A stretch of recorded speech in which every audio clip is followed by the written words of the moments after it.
విజృంభణ ఇది మామూలుగా కాదు. మనందరికీ తెలుసు, కౌన్సిల్లో బీఆర్ఎస్పై ప్రశ్నాస్త్రాలు సంధించారు.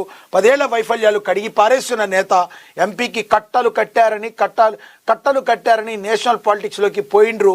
బీఆర్ఎస్తో నాది ఆస్తుల పంచాయతీ కాదు, ఆత్మగౌరవ పంచాయతీ. వ్యక్తిగా వెళుతున్నా, శక్తిగా వస్తా. నా రాజీనామా ఆమోదించండి. త్వరలో రాజకీయ పార్టీ తీవ్ర భావోద్వేగంతో మరి కవిత కంటతడైతే పెట్టారు. నిజంగానే మరి తెలంగాణ ఆడపడుచు కంటతడి పెడితే ఎవరికైనా కూడా మరి కొంత బాధగా ఉండే మాట వాస్తవం. రాజకీయ పార్టీగా జాగృతి, తెలంగాణలో కొత్త రాజకీయ వేదిక రాబోతుందని కల్వకుంట్ల కవిత ఈ సందర్భంగా అయితే చెప్పారు. మరి రాజకీయ పార్టీగా తొలగిన తెలంగాణ జాగృతి మారుతుందన్నారు. ఉద్యమ ద్రోహులకు బీఆర్ఎస్ రాజకీయ పునరావాస కేంద్రంగా మారిందన్నారు. విద్యార్థులు, నిరుద్యోగులు అన్ని వర్గాల కోసం పనిచేస్తామని స్పష్టం చేశారు. అవమాన భారంతో పుట్టింటి నుంచి అన్ని బంధాలు తెంచుకుని మీకోసం వస్తున్న ఆశీర్వదించండి. తెలంగాణ జాగృతి రాజకీయ పార్టీగా మారుతుంది.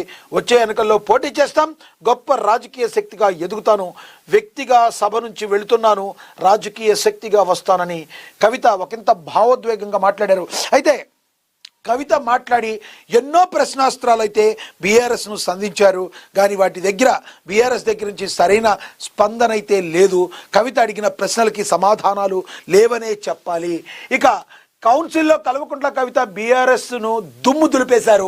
నాయకత్వానికి వాతలు పెట్టారు. 10 ఏళ్ల వైఫల్యాన్ని కాళీలాగా విజృంభించారు ఆవిడ అని ఎండగట్టారు. మరి బీఆర్ఎస్ పార్టీలో నియంతృత్వం, నా నాయకత్వ పోకడలు, ఉద్యమకారులకు అన్యాయం జరిగిందని 2014లో అధికారంలో వచ్చిన నాటి నుండి కవితపై చేసిన కుట్రలు, ప్రాజెక్టులు అన్ని ప్రతి అంశాన్ని లేవనెత్తి ప్రజల ముందు ఉంచారు Kalvakuntla Kavitha. Note this point. మరి ఈ రోజున కాదు, గతం నుంచి బీఆర్ఎస్లో ఏం జరిగింది, అక్కడున్న నియంతృత్వ పోకడల గురించి మరి పూసగుచ్చినట్టు చెప్పే ప్రయత్నం అయితే చేశారు. అన్ని ప్రతి అంశాన్ని లేవనెత్తి ముందుంచారు ప్రజల ముందు.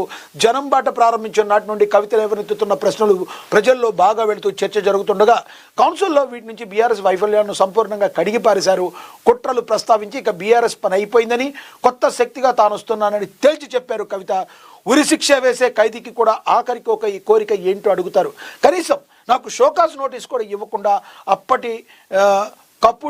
అప్పటికప్పుడు ఓ కమిటీని పుట్టించి నన్ను బహిష్కరించారు. నిజమే కదా, కవిత మాట్లాడిన మాటల్లో వాస్తవం ఉంది. ఎందుకంటే ఉరిశిక్ష వేసిన ఖైదీకి కూడా మరి నీ ఆఖరి కోరిక ఏంటో అడుగుతారు. కనీసం మరి నువ్వెందుకు ఈ విధంగా మాట్లాడావు, మరి ఎందుకు నువ్వు ఇలా ప్రవర్తించావు, షోకాజ్ నోటీసులు ఇచ్చి కదా మరి చేయాలి. అప్పటికప్పుడు ఒక కమిటీని సృష్టించి మరి కవితని బయటికి పంపించారంటే బయటికి కవితని పంపించారా, బయటికి గెంటి వేయబడ్డట్టు చేశారా? దీనికి కారకులు ఎవరు? కర్త, కర్మ, క్రియ అన్నీ కూడా కవితకు తెలుసు. కాబట్టే కవిత ఈ రోజున మరి బీఆర్ఎస్ మీద మరి అన్ని ప్రశ్నలు అయితే లేవనెత్తుతున్నారు.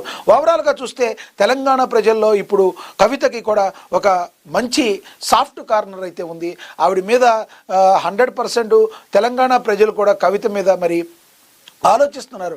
కవిత గురించి సెంటిమెంట్ ఆలోచిస్తున్నారు. కవిత అరే ఇలా జరిగింది అని బాధపడుతున్న ప్రజలు కూడా లేకపోలేదు.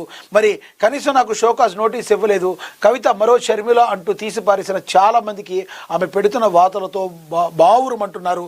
రాజ్యాంగ స్ఫూర్తితో నైతికత లేని బీఆర్ఎస్ పార్టీ నుంచి బయటకు రావడం సంతోషంగా ఉంది. పార్టీ నుంచి నన్ను కుట్ర చేసి బయటకు పంపారు. కనీసం నోటీసులు ఇవ్వకుండా, వివరణ అడగకుండా సస్పెండ్ చేశారు. మా ఇంటి దేవుడు లక్ష్మీ నరసింహస్వామి మీద, నా పిల్లల మీద ఒట్టు. నాది ఆస్తుల పంచాయతీ కాదు, ఆత్మగౌరవం కోసమే నా పోరాటం. తెలంగాణ పోరాటంలో నేను లేనా?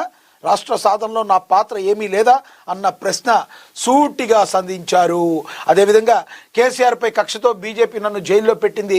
శాసనమండలిలో కల్వకుంట్ల కవిత కంటతడి పెట్టుకున్నారు. చైర్మన్ ప్రత్యేక అనుమతితో మాట్లాడిన కవిత ఇదే తన చివరి ప్రసంగమని భావోద్వేగానికి గురయ్యారు. ఒక వ్యక్తిగా బయటకు వెళుతున్నాను, మరి తన ఒక శక్తిగా నేను మళ్ళీ తిరిగి వస్తాను అని చెప్పి ఆమె ఘంటాపదంగా చెప్పారు. ఒక రకంగా చెప్పాలంటే కవిత మాట్లాడిన మాటల్లో అనేక వాస్తవ కోణాలు ఉన్నాయి. ఎందుకంటే 2014 నుంచి కూడా అధికారంలోకి వచ్చాక బీఆర్ఎస్ ఏమేం చేసింది, బీఆర్ఎస్ ఏ రకంగా తన్ను సైడ్కి చేసింది, ఈ రోజున నన్ను బీజేపీ కావాలని నన్ను జైల్లో పెట్టించింది. కానీ బీఆర్ఎస్ ఈ రకంగా నన్ను షోకాజ్ నోటీసులు కూడా ఇవ్వకుండా నన్ను బయటికి నూకివేయబడ్డారు. నాది ఇదే చివరి ప్రసంగం అని రాజ్యసభలో మాట్లాడుతూ ఎమ్మెల్సీ సభలో ఆవిడ మాట్లాడుతూ నాకు ఒకటే చెప్పారు, 100% నేను ఇక్కడి నుంచి బయటికి వెళుతున్నాను. శాసన మండలిలో ఆవిడ మాట్లాడుతూ కల్వకుంట్ల కవిత కంటతడి పెట్టుకున్నారు. చైర్మన్ ప్రత్యేక అనుమతితో మాట్లాడిన కవిత ఇదే నా చివరి ప్రసంగం అని శాసన మండలిలో ఆవిడ మాట్లాడటం జరిగింది. ఎటువంటి పరిస్థితుల్లో నేను ఒక నార్మల్ స్త్రీగా వెళ్ళినా కూడా ఒక అద్భుతమైన శక్తిగా నేను తిరిగి వస్తాను అని చెప్పి భావోద్వేగానికి గురయ్యారు. మరి కవిత ఏం చెప్పారో మరి చేస్తారో లేదో మీరు కింద కామెంట్ బాక్స్ రూపంలో కమెంట్ చేయండి. కానీ ఒకటి మాత్రం వాస్తవం, మరి కవిత మాట్లాడిన మాటలు ఏవైతే ఉన్నాయో మరి వాటికి బీఆర్ఎస్ సమాధానం చెప్పాలి. మరి శాసన మండలిలో ఆవిడ మరి తీవ్ర భావోద్వేగానికి అయితే గురయ్యారు.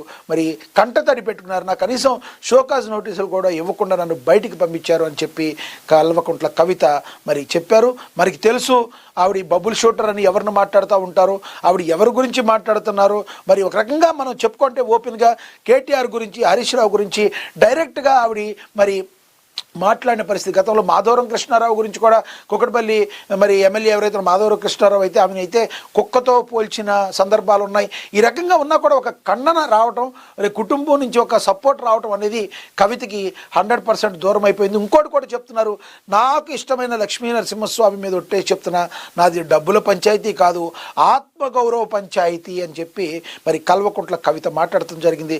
కల్వకుంట్ల కవిత మాట్లాడిన దానిలో వాస్తవం ఉందని మీరు అనుకుంటున్నారా? కల్వకుంట్ల కవిత మాట్లాడింది మరి 100% జరుగుతుందని మీరు అనుకుంటున్నారా? జాగృతి అనేది అత్యంత త్వరలో రాజకీయ పార్టీగా మారబోతుంది. వచ్చే సార్వత్రిక ఎన్నికల్లో మేము పోటీ చేస్తామని చెప్పి కవిత మాట్లాడటాన్ని ఎలా చూడాలి? ఒకవేళ పోటీ చేస్తే కల్వకుంట్ల కవిత సక్సెస్ అవుతారా? మీరేమనుకుంటున్నారో కామెంట్ బాక్స్ రూపంలో కామెంట్ చేయండి. ఇక మనకి తెలుసు ఇది పవన్ అంటే అని ప్రచురించారు. చొప్పదండి ఎమ్మెల్యేకి పవన్ ఫోన్ చేశారు. 48 గంటల్లోనే కొండగట్టు గిరి ప్రదక్షిణ దృష్టి పెట్టిన పవన్ కళ్యాణ్ ఎమ్మెల్యే విజ్ఞప్తికి సానుకూలంగా స్పందించిన పవన్ సాధ్యాసాధ్యాలు అధ్యయనం చేయాలని ఎమ్మెల్యేలకు సూచన చేశారు. ఎమ్మెల్యే ఆదేశంతో రంగంలోకి జగిత్యాల జిల్లా collector Satyaprasad, revenue forest endowment అధికారులతో గిరి ప్రదక్షిణ ప్రాంతాన్ని పరిశీలన చేశారు. మరి మనకి తెలుసు కొండగట్టు అంజన్న అంటే